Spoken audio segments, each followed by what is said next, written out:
Whether you're a new player or a regular player for a few years, there's some common mistakes I still see being made in silver, gold, even platinum sometimes. And so make sure you're not making these mistakes in 2020.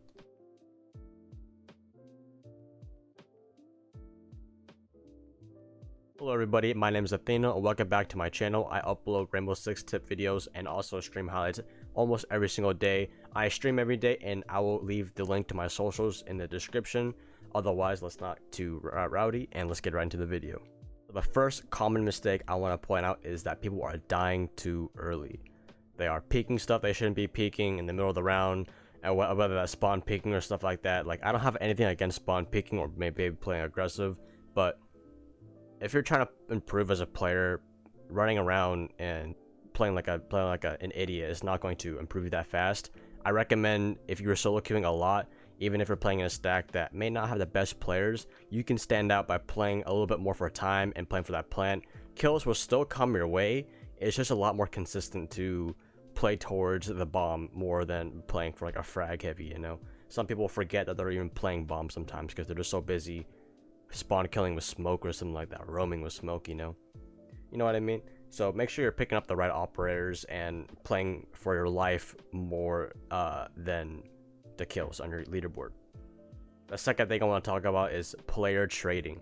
So trading is not performed in anything below platinum, to be honest. I don't see it happen ever. Players are just not coordinated enough.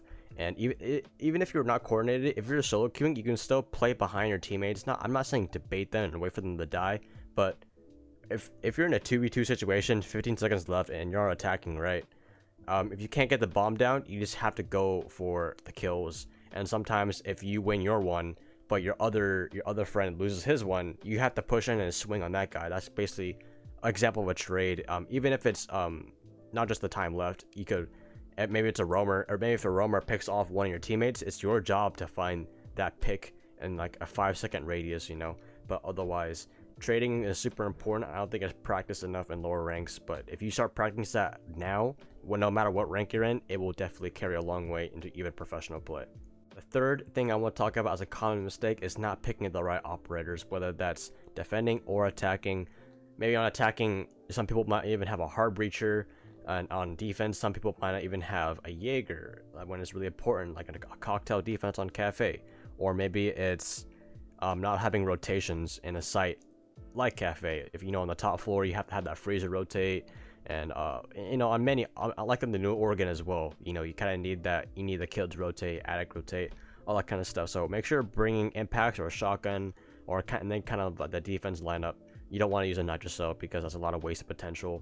So I think what you should practice is, yes, people might say, oh, I run thermite, I run support on attack, all that kind of stuff. That's good, but if it's not working out, sometimes you need to perform and you need to have those impact plays where you maybe have to pick an operator where I can frag out for your team, so make sure you're picking the smart operators, especially on attack.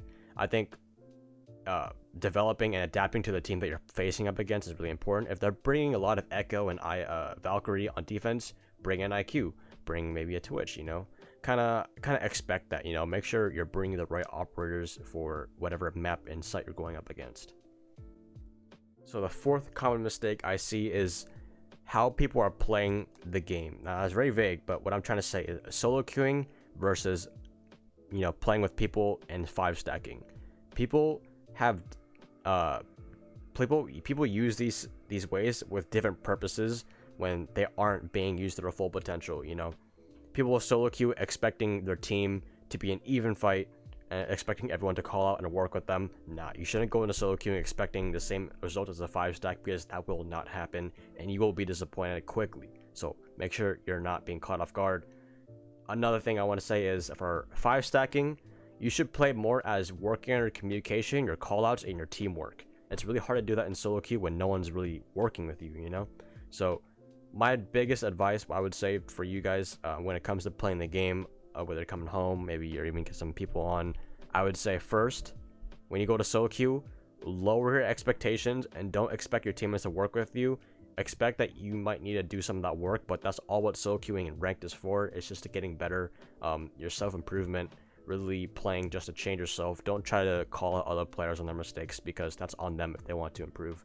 But 5 stacking, teamwork, communication, and criticism. Criticism is very important, and I think a big mistake that people would take as is their ego gets in their way. They'd be like, oh, I'm a higher rank than you, I don't need your advice, you know, stuff like that.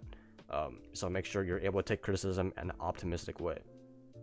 The last thing I want to talk about is not droning enough. I think so many players in this game do not drone enough, and it gets them killed, and they wonder why their rank stuck. They wonder why they're not getting a lot of kills, and they wonder why they're not winning games and rounds when it means important, because sometimes you're not droning enough. And especially in high elo, if you want to be consistent in high elo, droning is consistent because it will always give you an active or slash, you know, relevant information. Guessing information, oh, I think someone's upstairs, I think someone's inside, I think someone's in that room. Nah, you want to avoid doing a lot of that kind of stuff. Droning will definitely tie in with your game sense and see where a player's going to go if they get droned out. So also, you're able to take map control a lot more efficiently. So droning in this game is really important, because if you can have the upper hand and you can have important information on certain players and, you know, maps as well, it can definitely give you the upper hand on attacking or defending wherever the teams are pushing. And information is just, it can outskill aim and positioning sometimes. It's just, if you know where somebody is, you could do that special wallbang, you could get in that right position, you know. But you guys know what I'm talking about. But make sure you're droning a lot. If you die in a round having a drone still in your pocket, you might have a big mistake. And if you feel stuck and you still have that drone in your pocket, that's your answer right there. You're not droning enough. So let's go over the common mistakes one more time. So the number one is dying too early. Make sure your life is valuable. Make sure you're playing that your life is being put into purpose. You're not just dying of a spawn peak with 3 smokes in your pocket, you know. You want to make the best out of yourself to impact the round in a way, you know. You don't want to die without purpose. So number 2 common mistake is player trading. Make sure you get the numbers, the 4v4, 5v5 as even as possible. Maybe even get yourself the upper hand. You know, you don't want to blow those leads, so make sure you're getting those player trades and keeping the numbers stable. The third common mistake is not picking the right operators. Make sure on defense you have the right utility to get the most potential out of a site, to obviously play for the bomb, whether it's a Jaeger, Maestro, Valkyrie, you know. Don't just choose Doc just to spawn peek. Choose Doc to heal your teammates. Don't just choose Valkyrie to run out on enemies. Use Valkyrie to know where the enemy is pushing and go for a sneaky C4 or something like that. The fourth thing I want to say for common mistake is solo queuing and 5 stacking. When you solo queue, lower your expectations, focus on changing yourself, and leave solo queuing and ranked as, okay, I got good practice in today. What can I practice next time? Go into 5 stacking as a way of, okay, I'm gonna improve my callouts, my teamwork, and my player trading. That's what I want you guys to focus on when you're playing the game in that kind of way. And the 5th common mistake is make sure you're droning enough. Make sure that you're not second guessing yourself. You have drones that are able to give you relevant information for your team. And set up flank drones. Flank drones are not used enough. I think so many players, it's very underrated to use flank drones, especially in lower-ish platinum, gold, silver, whatever it is. So if you use any of my tips, these common mistakes, in gold or below, I guarantee you will see not instant, but very fast results, because it is underrated.